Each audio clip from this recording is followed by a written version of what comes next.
So I saw the end of Oak Street yesterday, and I thought it was great. There's a lot of criticism coming towards this movie. Members of the paleo community are rightly pointing out that it does have some flaws, and we shouldn't put this movie on a pedestal just because it's better than the Jurassic movies, certainly the more recent ones. But I have to say, I've been waiting for a movie like this for a very long time. I love the fusion of the domestic and the wild. It reminds me heavily of the show Primeval, which is an essential part of my childhood, certainly. I'm going to divide this video up into 3 sections. I'm going to start with the things that I like, and then I'm going to go into the things that I don't like, and then the final section of this will be called Bring Back Primeval. If you know, you know. But if you're a fan of that show, I think you should go watch this. You'll get your Primeval fix that maybe you haven't had for like 15 years or something. So before I get into the things that I like, I do have to say, the name of this movie, what is it? The End of Oak Street? I don't think Oak Street is mentioned in the whole film. That title does not communicate what this film is about. Because the premise here is that this suburban neighborhood from the 1980s is transported back in time 200 million years to the Jurassic period. And it takes us quite a long time to actually see any dinosaurs or Jurassic life. We spend a lot of time building up the location and the community first. I don't really know how the pacing is going to hold up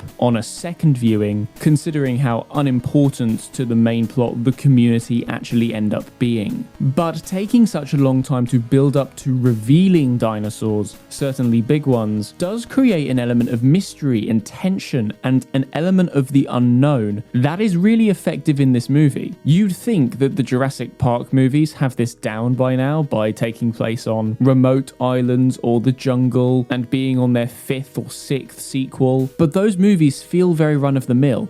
In this film, I genuinely felt like I didn't know what was going to come out of the forest. The entire way this movie is directed is kind of like a horror film, and you're constantly anticipating this eldritch horror that's going to come out of the forest. There is also quite a diverse array of dinosaurs and creatures in this. You have your human-sized, roughly, dinosaurs like the Coelophysis. We have bigger dinosaurs like Allosaurus. There's also a Spinosaurus here, some kind of Ankylosaurus-looking creature. There are some flying pterosaurs. Someone who knows more about dinosaurs than me can tell me the exact species of those. There's a giant snake, presumably a titanoboa or something, and some crocodile-looking things, whatever they are, and even a herd of giant tortoises. I do think it's a shame that there weren't any insects featured in this movie, because giant insects are really horrifying and would work really well in this movie, but we do have quite a diverse array, and I think the special effects in this movie are brilliant. All of the dinosaurs look really good. At no point was I thinking that looks fake or that could look better. I really like the look of this movie a lot, and that is definitely helped by the cinematography, by the way it is directed. Now, this next thing is kind of a spoiler, but before I went into this movie, and for a good portion of the runtime, I was trying to work out what the ending of this story would be. The family get transported back in time, and it doesn't really seem like there is an obvious way out, other than simply waiting for the lights that took us here to take us back. But that's not a game plan, that's not an enticing plot, so I was trying to think, what would the mechanism be to get out of this, because it does seem like we're pretty much stuck. And this is where the domestic element that I really like comes into play. Specifically, Anne Hathaway's character are very concerned about the fact that they are stuck here and their life as they knew it is over. There is a loss of hope. And Ewan McGregor's character tries not to deal with that and would rather ignore it and pretend like there is an option. And this causes friction in the family dynamic, and we'd already established in the slow build-up of the movie the tension between these two parents and the strain it's putting on the family dynamic. I think the balance between this family needing to survive in this movie and also deal with the strains in their relationship was really well balanced. And it turns out the way this family can potentially make it back to their home is through a time portal. This is really a glowing bubble that appears, but then also disappears and reappears in other locations. Sound familiar? Because this is basically just an anomaly from Primeval. And as soon as that was introduced, I was like, right, that is how we're going to solve this. And I do like that it's not as straightforward as simply finding the bubble and then going through it. The one that actually does take this family home is suspended above the ground, and it's also taken a chunk out of a tree like the anomalies in Primeval used to do, and this bubble closes and reopens itself on a time interval, and so we have to time our jump off of a roof to go through the bubble. And instead of going through first time, one of the characters inevitably misses. And I don't know why, but this movie genuinely did surprise me with those kind of choices. Maybe it's because I saw it in the cinema, but I was on the edge of my seat when these kind of things happen. I was like, oh my god, now I need to try and get through again. And all of the dinosaurs know they're there this time. The ramping up of the stakes really worked, and I'm going to get into the biggest spoiler of the entire movie now, which is the death of Ewan McGregor's character. I did not see that coming. Now, I am in the UK, so my screening did not have the bit where his leg comes off, but that would have been very cool to see. There is a lot of implied violence in this film, probably to give it that 12A rating, but there's not a lot of gore going on. Having said that, I don't think I would really take a 12-year-old to go see this. Maybe a 12-year-old I'd take, but certainly not like an 11 or 10-year-old on the premise it's a 12A. But I don't know, it does depend what that kid has seen already. But a lot of people would complain about how that scene unfolded, where Ewan McGregor hits the Allosaurus in its leg, and then it turns around and looks at him.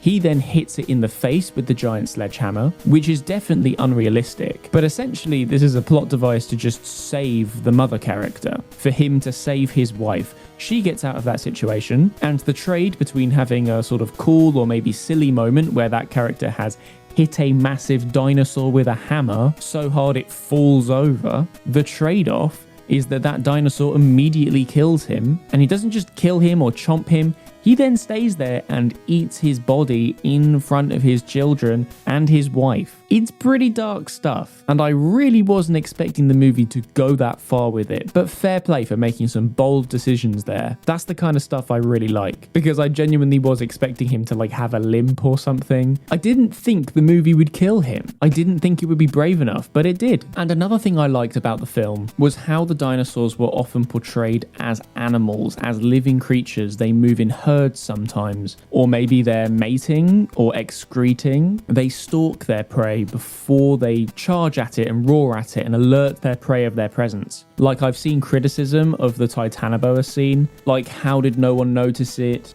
Maybe I'm just dumb, but the fact they were all turned away just works for me. They didn't see it and it's slithering, it's going to be quiet. And then why did it leave instead of killing one of them? Well, it's a creature, it's in pain. It's come into this house expecting an easy meal, and now it's experiencing an awful lot of pain. It's just trying to bail now. It's trying to get out and stop experiencing any more pain. Maybe I am just high on the copium of this movie, but all of it either makes sense to me, I can rationalize it, or it's a trade-off like the Ewan McGregor scene was. I don't need a movie like this to be brutally realistic. I fundamentally want it to be entertaining.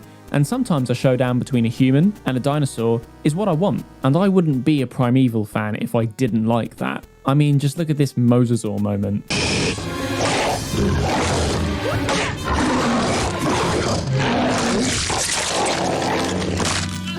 But I do think there are fair criticisms about this movie. I already mentioned that this movie spends an awful lot of time setting up the community, only for when our family go back in time to have no interaction with the community at all. I really thought the family might team up with more members of this community than they actually did, but they're either already dead or heroically sacrificed. And whilst I've said I don't need the movie to be realistic, it is fair for people to point out stupid character decisions, going out and looking for the dog or the dog surviving, or waiting for a really long time to jump through the time bubble and then missing. All of those things are stupid, and I will agree.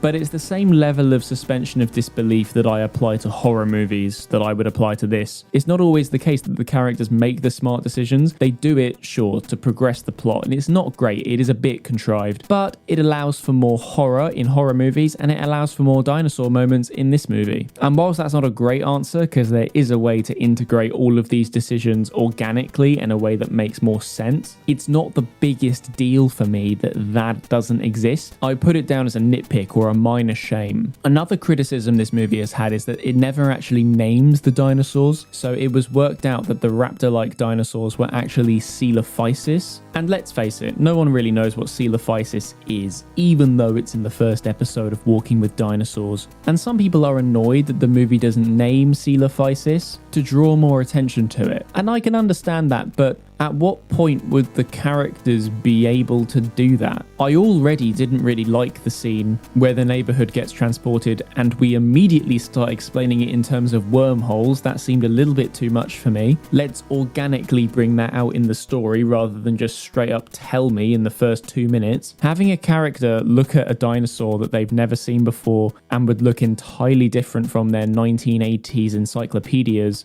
and being able to recognize that as Coelophysis would be so immersion breaking. I would absolutely hate that, and there's just no way in the story to actually bring that detail out. So I think it was the right decision not to be like, oh my god, it's an Allosaurus, it's a Spinosaurus. I don't even know if Spinosaurus was discovered by then. I also wasn't really a fan of the fact this took place in the 1980s. I'm done with things being set in the 70s and 80s. It isn't important for this story. Seemed very purposeless to put them in the 80s other than to cash in on the nostalgia bait of that decade. Why not have them be modern day? I just don't get it, and I probably don't like it because it's nostalgia that I don't have, so I'm totally biased. But genuinely, what does placing this in the 1980s actually add? And finally, the ending reveals that when we go through that time bubble, we're transported 20 minutes before the neighborhood is actually moved, and we're outside of the neighborhood, so Anne Hathaway's character decides to phone her husband to save him. Now, this may have some weird moral implications, but it's the kind of time travel stuff that I really like. By saving the husband, that will create a bit of a weird family dynamic, because obviously these three people have gone through a traumatic dinosaur experience and he hasn't, but he sacrificed himself to save them. I think it could work. I don't see a huge problem with it, but it is an interesting difference that family would have to go through. But the other thing that is kind of strange is that Anne Hathaway phoned other people who helped her along the way. So the dead old woman who essentially gave her the shotgun in the movie, and the librarian at the end who sacrificed herself unknowingly, albeit, but still sacrificed herself. They all get a phone call from her that night of, and for some reason believe her. Now, the old woman who she was helping and was helping her, I can see why she may believe her, but it didn't really seem like she knew the librarian that well, other than going to the library loads, and I just don't really buy that she would have escaped, but I don't mind it. It's a happy, wholesome ending to this movie, even though it relies on a lot of off-screen things. Overall, I would give this movie 4 stars out of 5. 4 stars out of 5. And the final segment of this video is called Bring Back Primeval. We know you have the movie rights, Warner Bros. This movie is literally Primeval. It has time bubbles that open and close periodically and reappear in different locations. It has domestic drama between a husband and wife. The team is a group of inexperienced individuals who have to deal with extraordinary circumstances. The only real difference is that it doesn't seem like the portals are bidirectional like they are in Primeval in Anomalies. When the family came out of the past and went into the swimming pool, it didn't seem like there was a time bubble visible in that backyard. And when the movie ends, when the neighborhood moves, it's revealed that dinosaurs are put in its place. You know Primeval is good. You know you want to bring it back. This movie is basically that. The time travel where you change the past and it alters the present or the future is exactly the same as Primeval. I missed the show and I thought this was brilliant fun. So those are my thoughts on The End of Oak Street. Still a terrible name, but quite a good movie. Let me know what you think down in the comments, like and subscribe, and I will see you in the next one.